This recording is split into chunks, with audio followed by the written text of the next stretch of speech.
Assalamualaikum warahmatullahi wabarakatuh. Selamat datang kembali di Rio Hotspot Channel. Kita awali dari timnas Indonesia. Yang pertama, Erspo merilis jersey kiper untuk timnas ya. Ini ada warna kuning dan warna hitam. Kalau yang kuning sih, ini ada yang bilang ini mirip-mirip desain jersinya kiper Dewa United musim kemarin ya, cuma beda di warna aja. Tapi kalau kami melihat justru apa ya? Kayak melihat siapa ya? Almarhum Khairul Huda di Persela Lamongan ya. Warna jersinya sama kuning dengan ada motif hitamnya di lengan di pundaknya ya. Ini kok mirip banget ya dengan jersinya Persela di waktu dipakai oleh almarhum Khairul Huda ya. Terus yang hitam ini kalau kami lihat malah mirip jersinya apa? Jersinya Malut United kali ya. Cuma beda di warna aja, kalau Malut merah dan ini hitam ya, ini mirip-mirip aja lo ya. Tapi nggak tahu juga ini terinspirasi dari situ atau ya nggak mungkin nyontek lah ya. Meskipun faktanya ya pelatih kiper timnas saat ini kan adalah mantan pelatih kipernya Dewa United. Yang kedua, Emil Audero, Dean James dan Joy Pelupesi resmi disumpah WNI. Yang artinya kalau keburu didaftarin ya main lawan Australia, kalau enggak ya mainnya nanti lawan Bahrain mungkin. Yang ketiga, kemarin ada yang tanya, Bang, kenapa itu Ragnar dan Justin Hubner ada dalam daftar pemain yang dipanggil? Lah, emang apa salahnya? Kan mereka akumulasi, Bang. Ada, ini yang nanya kayak gini nih nggak paham bener-bener nih. Kan yang namanya akumulasi itu kan bukan sanksi seumur hidup lo ya. Akumulasi itu paling berapa sih? 1 atau 2 pertandingan. Ini apa salahnya kalau ditarik atau dipanggil? Kan nantinya bisa dimainin juga. Yang keempat ini yang lagi rame nih, banyak banget kemarin nih, lagi viral juga. Banyak banget yang hujat ya. Yang ini soal Persib yang katanya pemainnya nggak ada yang dipanggil ke timnas. Lah, emang kenapa kalau nggak ada yang dipanggil timnas? Justru buat saya pribadi, pendapat saya pribadi, ini adalah win-win solution terbaik. Kenapa kami bilang gitu? Ini adalah cara teraman bagi ketum PSSI untuk menghindari yang namanya hujatan.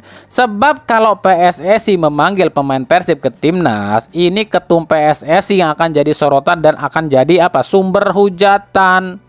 Nih contoh ya, PSSI panggil pemain Persib ke timnas dan pemain Persib justru bagus di timnas. Pasti ada yang bilang kayak gini, alah pemain titipan ketum PSSI aja belagu gitu kan. Tapi kalau PSSI panggil pemain Persib ke timnas dan jeblok di timnas, abis deh ketum PSSI dihujat dengan nama-nama hewan, betul kan? Udahnya pemain titipan ketum, mainnya jeblok, bikin malu timnas gitu kan. Emang serba salah kalau pemain Persib masuk ke timnas. Ya buktinya aja sekarang pemain Persib nggak ada yang dipanggil ke timnas aja penuh hujatan, penuh ejekan, apalagi kalau dipanggil ke timnas. Jadi buat supporternya Persib ini nggak usah emosian ya kalau nanti banyak yang ngejek. Oh pemain Persib nggak ada yang panggil ke timnas. Ya udah biarin aja. Ingat, manusia itu semakin diejek maka derajatnya makin tinggi loh ya. Udah gitu dosa kita berkurang loh karena diejek terus. Ya udah buat supporter Persib kalau memang ada yang ngejek, udah ikhlasin aja. Anggaplah buat ladang amal ibadah kita gitu kan. Kalau kata pepatah gini, kalau orang ngejek kita ya kita ngojol, kalau orang ngiri sama kita ya kita nganan. Segampang itu kok.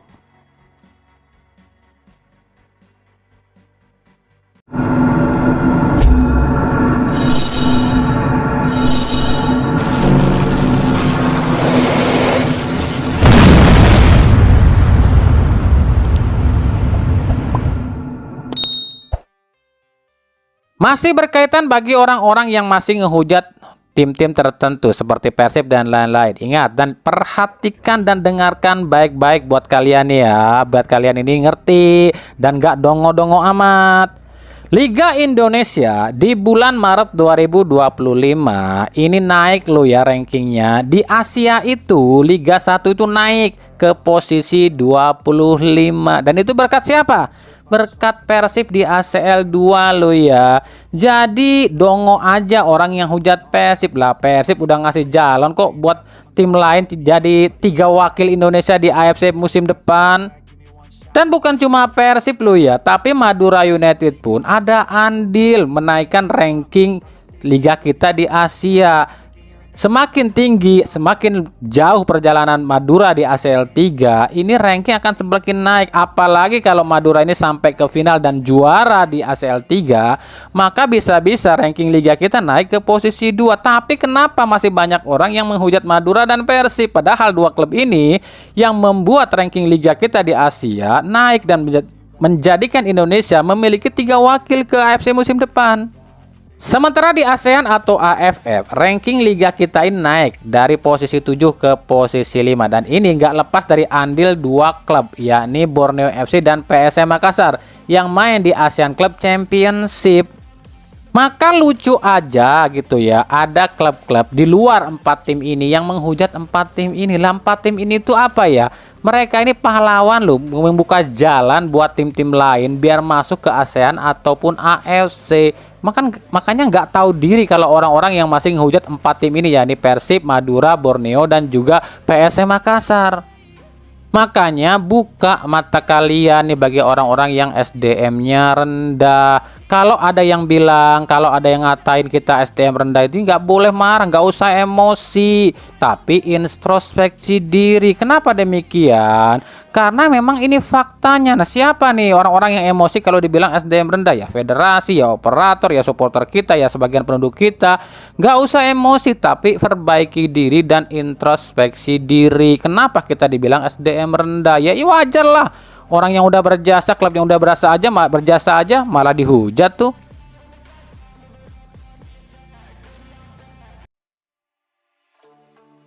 Kita beralih ke berita klub. Kita mulai dari Persib Bandung. Nah, bicara soal Persib, tahukah kalian kalau kemenangan 1-4 Persib atas Semen Padang itu menciptakan rekor tersendiri bagi pelatih Boyan Hodak. Boyan Hodak itu resmi dinobatkan sebagai pelatih asing pertama sejak era Liga 1 yang mampu mengalahkan semua tim peserta Liga 1 loh ya. Hodak sendiri belum genap melatih Persib itu selama 2 musim loh ya. Sebab Hodak datang ini di 1/3 musim lalu dan musim ini pun belum kelar. Hodak itu datang ke Persib di 23 Juli 2023. Sejak saat itu sampai sekarang kemarin ya 10 Maret 2025, Hodak itu sudah berhadapan dengan 20 klub di Liga 1. Dan semuanya pernah loh ya, catat bukan pernah dikalahkan oleh Hodak loh ya. Jadi bukan berarti setiap pertandingan dimenang Hodak, enggak. Hodak itu pernah mengalahkan semua klub di Liga 1, entah itu 1 kali, entah itu 2 kali. Ada klub yang 4 kali dikalahkan oleh Hodak, ada yang 3 kali dikalahkan oleh Hodak, ada yang 2 kali dikalahkan oleh Hodak, dan ada yang 1 kali dikalahkan oleh Hodak selama hampir 2 musim ini di Persib. Yang pertama, PSIS Semarang jadi tim terbanyak yang dikalahkan oleh Boyan Hodak, yakni 4 kali dikalahkan oleh Boyan Hodak. Musim lalu 2 kali dan musim ini pun 2 kali dikalahkan oleh Hodak. Yang kedua, Persebaya dan Madura jadi 2 tim yang sudah 3 kali dikalahkan oleh Boyan Hodak selama hampir 2 musim ini, di mana Persebaya itu kalah 2 kali musim lalu dan 1 kali musim ini. Sementara Madura United 3 kali kalahnya di musim lalu. Yang ketiga ada Rans, Persikabo, PSS Sleman, Persija, Borneo FC, Kediri adalah tim-tim yang 2 kali dikalahkan oleh Boyan Hodak musim lalu dan musim ini ya. Sementara sisanya seperti Arema, Bayangkara, Barito Putra, Bali United, Dewa United, Maluku United, PSBS, Persis Solo, PSM sampai Semen Padang itu baru 1 kali dikalahkan oleh Hodak. Artinya semua klub yang ada di Liga 1 musim ini dan musim kemarin itu pernah dikalahkan oleh Hodak. Sejauh ini di Persib sendiri, Hodak ini sudah mencatatkan 69 kali penampilan dengan catatan 35 kali menang, imbang 23 kali dan kalah 11 kali. Mencetak 122 gol dan kebobolan 68 gol dengan raihan poin total 128 poin. Dan rekor ini melewati semua pelatih asing yang pernah melatih Persib. Yang terdekat mungkin Robert Rene Albert ya dengan 36 kali kemenangan ya. Cuman ya itu dilakukannya selama 3 musim sama Robert Rene Albert. Maka wajar banyak yang bilang pelatih yang satu ini tuh gundul bukan sembarang gundul loh ya. Dan ada pepatah nih, ada pantun katanya nih. Kotak bukan sembarang kotak, kotak kayu di atas pasir. Botak bukan sembarang botak, biar botak banyak yang naksir. Dan itu adalah fakta Peralta. Faktanya Boyan Hodak sendiri saat ini diminati lebih dari 8 klub di Liga 1. 3 klub asal Malaysia, 2 klub asal Thailand, dan 1 klub asal Vietnam yang meminati jasa berpelatih berkepala plontos ini. Nah, dengan banyaknya klub-klub yang meminati Boyan Hodak, otomatis harga Boyan Hodak pun akan melonjak naik. Nah, kira-kira mau bertahan nggak nih di Persib musim depan? Apalagi jika sampai Hodak ini bisa back to back juara nih musim ini di Persib. Padahal ya, Boyan Hodak ini sejak musim kemarin sudah berkomitmen dengan Teddy Cahyono jika akan di Persib sampai 2027 dan akan membangun fondasinya Persib lu ya. Tapi ya inilah sepak bola, nggak ada yang tahu endingnya.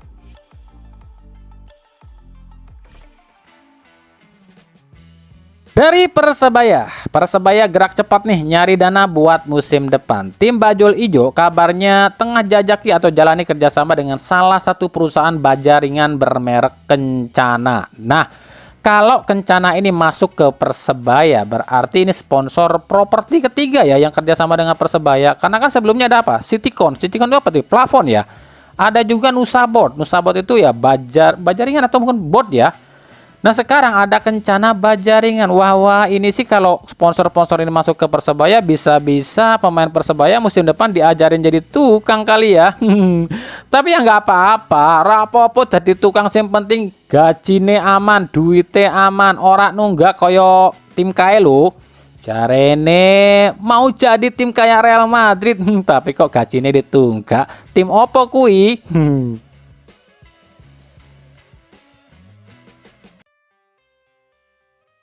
Inilah ucapan pemain Borneo FC Mariano Peralta yang lagi viral usai mampu menaklukkan Dewa United di kandang Dewa United. Makanya dengarkan ya baik-baik apa yang diucapkan Mariano Peralta. 3 point, wait for you Persib. 3 point, wait for you Persib. 3 point, wait for you Persib. Nah, di sini kita bisa lihat di kolom komentar ternyata banyak banget ya. Dan ini kan harus tahu juga kalau memang mutu SDM dan pendidikan bangsa kita ini makin banyak yang turun. Masa yang begini aja nggak bisa nerjemahin? Masa nggak bisa nerjemahin bahasa Inggris sih? Sebagian supporter Persib justru bangga dengan ucapan Mariano Peralta sebab dianggapnya Peralta ini tuh sengaja ngasih 3 poin buat Persib karena mampu mengalahkan Dewa United, atau istilah kasarnya sebagian supporter Persib ini mengiranya Peralta ini bilang kayak gini nih 3 poin buat kamu Sib. Bahkan ada yang lucu lagi, ada sebagian supporter timnya rival Persib menganggap Borneo FC ini main mata nih dengan Persib. Sebab katanya Borneo FC ini sengaja nih buat ngalahin Dewa United biar Persib jadi juara. Pada kocak lu semuanya, makanya dengerin baik-baik dan sekolah yang benar, belajar bahasa Inggris. Kan si Peralta ini jelas-jelas bilang wait for you Persib, yang artinya tunggu untukmu Persib. Kalau kita artikan dalam bahasa yang lebih rileks, tunggu kita akan datang Persib gitu loh. Makanya kenapa kami bilang ini pada kocak semua. Padahal di sini jelas-jelas si Peralta ini lagi ngasih cywar buat Persib, bukan bilang nih 3 poin buat lo Persib, bukan gitu. Di sini si Peralta ini lagi bangga timnya ini bisa ngalahin Dewa dan habis ini akan ketemunya Persib. Jadi wajar kalau si Peralta bilang wait for you Persib, tungguin Persib, habis ini gua lawan lo. Itu yang dimaksud dia. Ada, ini yang komen-komen pada sekolah kagak sih? Itu di guru di sekolah ngajarin apaan sih? Masa yang gini aja kudu dijelasin? Lalu juga yang bilang katanya Borneo ada main mata sama Persib biar Persib jadi juara. Ini blow onnya minta ampun yang bilang kayak gini. Borneo itu meskipun udah nggak mungkin jadi juara, kan mereka masih mungkin dong tampil di Asia. Mereka masih memiliki kesempatan buat tampil di Asia. Tersisa 8 laga, total poin 24 ya, minimal 12 poin lah ya. Kan udah aman tuh masuk ke AFC musim depan. Dan di mana tuh yang digusur sama Borneo kalau Borneo masuk ke posisi 4? Ya Oranye Pusat lah. Makanya untuk supporter Persib dan supporter Oranye ya usah kocak. Jadi cermati dulu apa yang dikatakan. Ada udah pada kepedean semua. Ada. Lanjut, ada ini wartawan kok usil amat ya, pakai nanya yang ginian lagi sama Rizky Ridho di Persija. Ada. Juga sudah mengatakan bahwa ada masalah internal di Persija. Publik menduga bahwa ini berkaitan dengan gaji. Apakah itu benar Ridho? Dan sebagai kapten, bagaimana Ridho menyikapi hal ini? Gitu? Bukan hak saya untuk menjawab pertanyaan ini. Kita semua pemain hanya fokus untuk pertandingan dan berlatih. Jika ada masalah mungkin bisa ditanyakan kepada orang yang lebih pantas untuk menjawab pertanyaan ini. Ada lagian ini wartawan ada-ada aja lagi, udah tahu supporternya Enja ini baperan. Mereka tuh nggak mau ya kalau timnya dibilang tim susah. Sebab ya bos mereka tuh udah bilang katanya mau jadiin Persija ini tim kayak Real Madrid. Ya masa mau bikin kayak Real Madrid pemainnya ditunggak gaji? Kan nggak level. Ya kelabakan lah Rizky Ridho tanya kayak gitu. Yang kami salut itu adalah manajemennya Persija lo ya. Mereka ini mampu loh menutup mulut para pemain Persija biar nggak keluar-keluar ya. Meskipun nggak semuanya bisa ditutup mulut sih. Yang comel mah comel aja kayak Gustavo kemarin tuh. Buat kami wajar lah kalau pendukungnya Persija ini nggak terima kalau klubnya ini dibilang nunggak gaji. Lah pan kemarin baru aja tuh Bakri Group jadi sponsornya Persija. Ya masa iya sih sampai kagak punya duit, lantu duit sponsor kemanain? Ada yang berpikiran kayak gini, kayaknya kagak paham dengan aturan sponsor. Yang namanya sponsor entu biasanya nih ya, itu duitnya enter turunnya akhir musim. Apalagi kayak Bakri Group ini kan gabungnya pertengahan musim. Ya duitnya buat musim depan gitu loh. 8 itu Persija sponsornya bejubel di kaosnya. Apa kagak pada bayar tuh sponsor? Bukannya kagak bayar. Sponsor itu udah ngasih duit 50-50, 50% di awal musim, enter 50% lagi akhir musim. Nah, yang 50% di awal musim itu udah habis kepake. Kepake apa ya? Kepake buat belanja pemain, kebutuhan ari-ari. Paham kagak? Alah, kagak percaya gue Persija nunggak gaji. Kagak percaya gue Persija kagak punya duit. Lah entu buktinya kalau main stadionnya full mulu. Penonton banyak yang datang, berarti duitnya banyak dong dari tiket. Dari tiket ya. Ya udah tanya noh sama yang datang ke stadion. Berapa orang yang beli tiket? Sisanya beli tiket kagak. Alah, pura-pura kagak tahu aja nih. Ya udahlah, ngapain pusing-pusing juga. Yang penting kan Persija punya JIS, punya stadion pribadi. Soal gaji mah ya udah kagak usah dipikirin dah. Biasa tuh mah nunggak gaji 1 bulan 2 bulan mah ya gak?